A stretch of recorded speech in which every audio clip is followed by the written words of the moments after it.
Hola, ¿qué tal, chicos? El día de hoy, en la clase de historia, descubriremos cómo fue que México perdió casi la mitad de su territorio. También, en la clase de geografía, recordaremos algunos conceptos sobre los mapas, cuál es su utilidad, los tipos de mapas que hay y los elementos que tienen. También aprenderemos a localizar algunos países en los mapas. Así es que, bienvenidos a clase, chicos.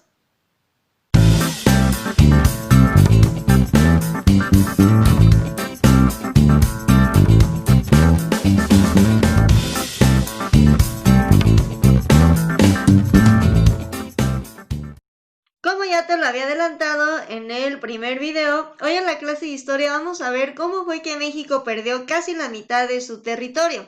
Y para esto es necesario recordar algunas cosas que vimos la clase pasada.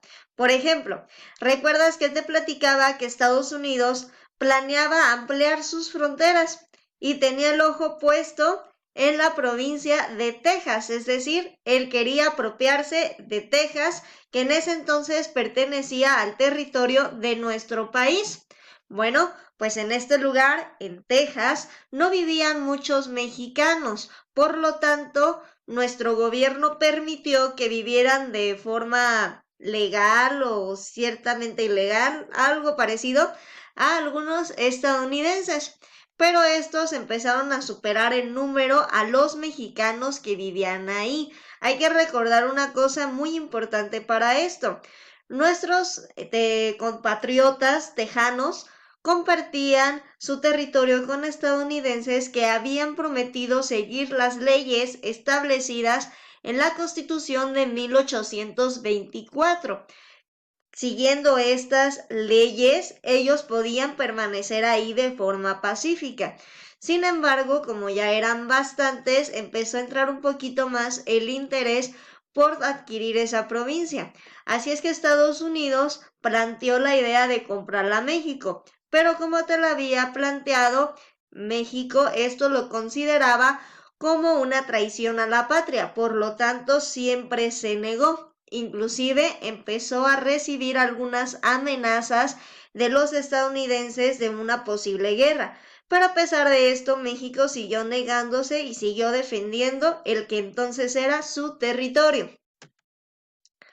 Pero a finales de 1835 hubo un detalle muy importante en nuestro país. El Congreso decidió convertir al país en una república centralista. ¿Recuerdas que en la clase pasada veíamos la República Federal y centralista? Bueno, en un principio nuestra república fue federal, pero después, en 1835, se convirtió en centralista, y esto favoreció mucho a los estadounidenses que vivían en ese entonces en Texas. ¿Por qué? Porque empezaron a burlar la ley, alegando que ellos habían dado su palabra y habían jurado la Constitución de 1825. Es decir, ellos vivían bajo un régimen federal, pero al no existir esta ley, pues ellos tenían derecho a hacer sus propias leyes y hacer su vida como ellos quisieran. Es por eso que empezaron a planear una independencia de Texas. A principios de 1836, el entonces presidente Antonio López de Santana intentó someter a estos rebeldes tejanos, pero no lo consiguió. Todo lo contrario, lo apresaron, y cuando lo apresaron firmó un acuerdo en el que aceptaba la independencia de Texas. Dato importante, chicos, Texas se independizó, entonces logró un corto tiempo siendo independiente de cualquier país. Hagan de cuenta que ellos querían formar su propio país. Sin embargo, en 1845 se convirtió en un estado más de los Estados Unidos americanos, y esto fue lo que causó un gran descontento en muchas personas en los dos países. Ya no les pareció que esto hubiera pasado. Es por eso que Estados Unidos, ya una vez teniendo a Texas, empieza a negociar con México para la compra de Nuevo México y de California. Pero México se rehúsa a hacer esto. Recordemos que ellos siguen diciendo que esto sería considerado como traicionar a nuestra patria. Vender nuestro territorio sería traición, sería una traición totalmente.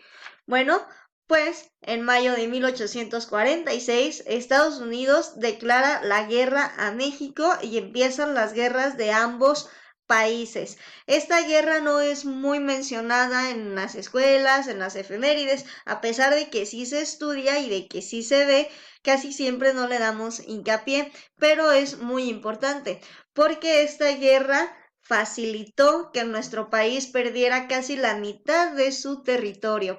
Los estadounidenses fueron avanzando ciudad en ciudad, empezaron a atacar por Monterrey, Tamaulipas, después por Veracruz, y como su ejército era más organizado, recordemos que ellos tenían un ejército más organizado y también recordemos que tenían mayores recursos económicos que nuestro país. ¿Se acuerdan que decíamos que nuestro país había quedado en la ruina total? Bueno, pues como el ejército era poderoso, siguieron avanzando hasta que en agosto de 1847 avanzan al Valle de México, es decir, a la ciudad principal de nuestro país. Y ahí se da un acontecimiento que seguramente tú ya has escuchado hablar de él, y es la muy famosa Batalla de Chapultepec, en donde se le rinde homenaje a los que llamamos niños héroes. El castillo de Chapultepec, chicos, en ese entonces era en realidad un colegio militar. Los habitantes que había ahí no eran militares especializados ni tampoco tenían experiencia en batalla. Es por eso que a estos cadetes les conocemos como niños héroes. En realidad, algunos ni siquiera habían terminado su educación militar. Aquí te presento algunos datos de esta batalla muy singular. Se les llama niños héroes a 6 cadetes mexicanos que resultaron muertos en la batalla de Chapultepec los días 12 y 13 de septiembre de 1847, durante la guerra, ya sabemos, de México con Estados Unidos. Pero aquí hay un dato curioso que seguramente tú ignorabas. En esta batalla participaron en realidad 46 cadetes. De los cadetes muertos, 5 eran estudiantes, es decir, todavía no terminaban su educación militar, y uno era recién graduado del colegio militar. Realmente no tenía ninguna experiencia. Estos cadetes lucharon en el castillo de Chapultepec para defender a nuestro país de las Fuerzas Armadas estadounidenses, y seguramente tú vas a recordar mucho a uno de ellos, que es Juan Escutia, ya que este, al ser acorralado por el ejército del norte, se envolvió en la bandera nacional y se lanzó para defender la patria mexicana. ¿Qué pasó con los otros cadetes que participaron? Bueno, los otros 45 cadetes más fueron hechos esclavos o asesinados durante la batalla. ¿Por qué Juan Escutia se lanza con la bandera? Bueno, chicos, la intención de Estados Unidos era izar o alzar su bandera en el asta de Palacio Nacional, en el asta de cada monumento o cada lugar que ellos iban tomando, y esto les daba, era un signo de victoria. Entonces, ¿qué hacían ellos con la bandera, en este caso de nuestro país? Pues la tiraban, la arrancaban, etc.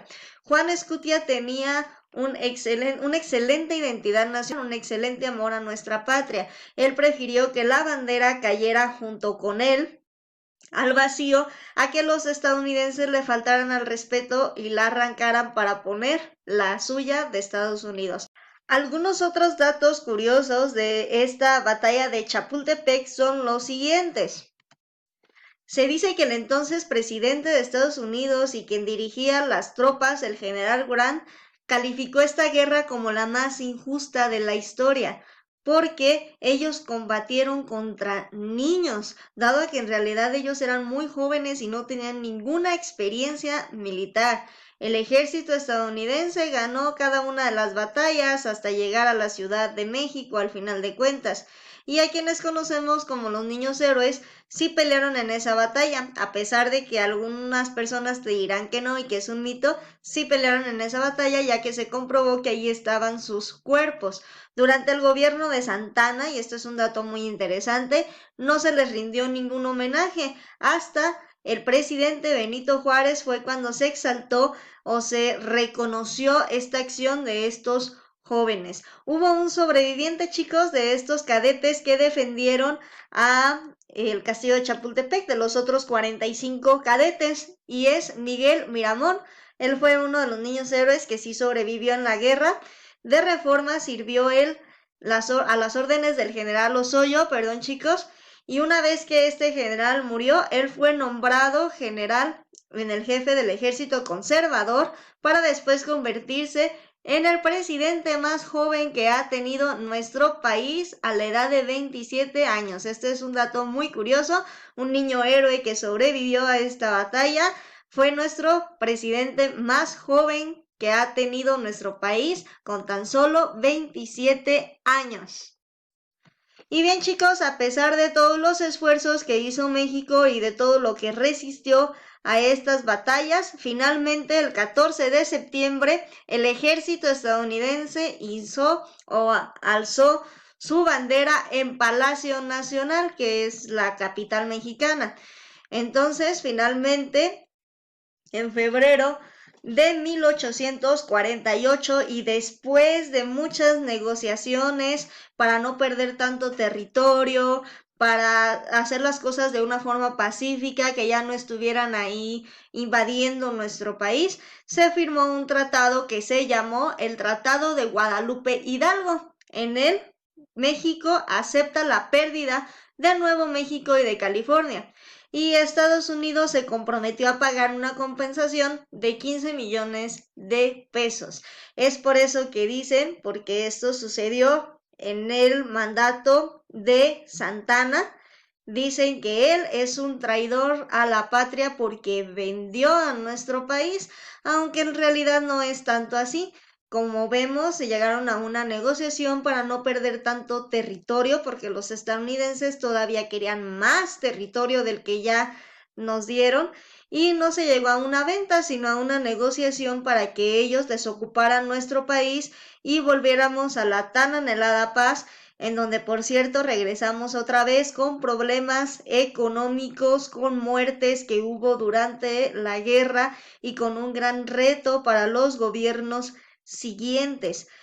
Aquí te presento un mapa en donde tú puedes observar cómo es que nuestro país pierde todo este territorio, todo esto que está en naranja es el territorio que pierde nuestro país periodo. Un dato curioso, chicos, recuerdas que te dije que a Iturbide se le considera como un traidor y aunque tiene estrofas del himno nacional, esas estrofas son prohibidas. Bueno, pues López de Santana también fue considerado en su tiempo como un traidor y también tenía algunas estrofas en el himno nacional que han sido censuradas y prohibidas. Si las quieres escuchar, te las dejo en la descripción de este video. Pausa este video justamente aquí y ve directo a tus actividades de historia. Cuando hayas terminado, dale play a este video para que puedas continuar con tu clase de geografía. Como ya te lo había adelantado anteriormente, hoy en la clase de geografía veremos un poquito más acerca de los mapas. ¿Recuerdas que anteriormente veíamos que era un mapa, cuáles eran sus elementos, inclusive que había diferentes tipos de mapas que nos ayudaban a conocer diferentes cosas dependiendo de qué era lo que necesitamos conocer? Bueno, pues hoy vamos a ver un poquito más acerca de los mapas, vamos a ver cómo los vamos a utilizar, cómo vamos a usar esos mapas para ubicarnos, para conocer las características que necesitamos. Y vamos a iniciar con nuestra pregunta. ¿Para qué nos sirven los mapas? Bueno, los mapas nos permiten conocer distintas características de muchos lugares. Los mapas, chicos, son representaciones planas de la superficie terrestre. mediante los elementos que incluyen como la simbología, las coordenadas, la escala, la orientación, nos indican ciertos componentes del espacio geográfico. Un mapa nos va a servir para saber alguna característica especial de algún lugar dependiendo de qué vayamos a buscar.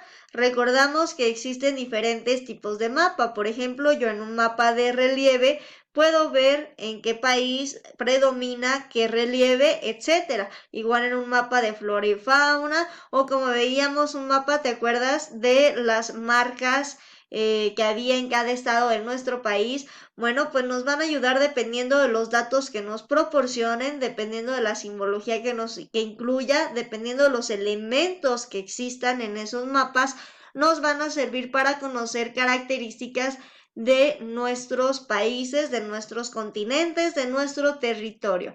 Bueno, chicos, pues a pesar de que hay diferentes tipos de mapas, todos conservan ciertos elementos que son como regla obligatoria para todas, como la rosa de los vientos, como las líneas imaginarias, como las que habíamos visto anteriormente, recuerdas en clases anteriores, como el título, como la escala, para saber a qué escala se ha hecho este mapa, se ha trazado. Pero alguna vez te has preguntado cómo es posible que la Tierra sea redonda y el mapa sea plano. O sea, sí hay globos terráqueos que son redondos, pero la mayoría de los mapas que yo he pedido para trabajar o que te han pedido alguna vez para trabajar en tus clases son planas. Entonces, ¿por qué si la Tierra es redonda, los mapas son planos y aún así son funcionales o aún así no sirven? Bueno, esto lo pueden realizar gracias a una ciencia que se llama cartografía. Y estas proyecciones, estas hojitas impresas de mapas, se llaman proyecciones cartográficas. Para hacer una proyección cartográfica o para hacer un mapa en una hojita como lo conocemos, se realizan cálculos geométricos con los círculos imaginarios del planeta. ¿Recuerdas? El trópico de Cáncer, trópicos de Capricornio, paralelas, etcétera. Bueno, meridianos. Bueno, pues usan estos cálculos utilizando la escala a la cual van a dibujar el mapa y realizan el mapa, la hojita plana, y a esto se le llama proyección cartográfica. Los cartógrafos, así se les llama a las personas que realizan este trabajo, cartógrafos, proyectan estos círculos en un plano y de esta manera pueden hacer de forma casi exacta la distribución que existe en la Tierra. Una vez que ya tienen estos elementos que son básicos para todos nuestros mapas, pues ya pueden definir qué tipo de mapa van a hacer. Si van a hacer un mapa turístico que nos va a indicar pues algunos monumentos, algunas maravillas, algunos paisajes que nosotros vamos a poder encontrar en ese país, en ese estado, en ese continente. También pueden hacer un mapa de carreteras que es muy útil, sobre todo cuando vamos manejando, cuando vamos de viaje. También pueden hacer un mapa histórico, que recuerdas que te dije que no había que confundir con un mapa antiguo. El mapa histórico, chicos, es aquel que nos muestra sucesos que han pasado en la historia, como el mapa que te que te mostré en la clase de historia, en donde veíamos cómo se separa parte de nuestro territorio. También existe el mapa más común, que es la división política. El mapa de la división política es justo como este que yo tengo aquí. Este es un planisferio con división política. Es aquel que está dividido en países. En este caso, que es un planisferio, eso es un mapa del mundo, está dividido en países y esta es una división política, se le llama división política a aquellos territorios que han sido delimitados por algún gobierno. También en un mapa de un país, por ejemplo, el mapa de la República Mexicana, hay los mapas donde están divididos los estados, es un mapa político de la República Mexicana. Y bueno, ¿cómo vamos a utilizar estos mapas? Pues hay que tener en cuenta los elementos necesarios, como lo son las coordenadas y como lo son los círculos imaginarios del planeta. Para eso, en la clase del día de hoy, te voy a pedir traer un planisferio con división política y algunos colores porque vamos a aprender a manipular un poquito nuestro mapa y a ubicarnos un poquito y ver cómo se utilizan los mapas para poder, para que nos sirva si en algún momento lo llegamos a necesitar. Y bueno chicos, esto ha sido todo por el día de hoy. Espero que hayas aprendido muchas cosas, que hayas recordado algunas que probablemente ya sabías. Anota todas tus dudas para que en la clase del día de hoy podamos resolverlas. ¡Hasta la próxima!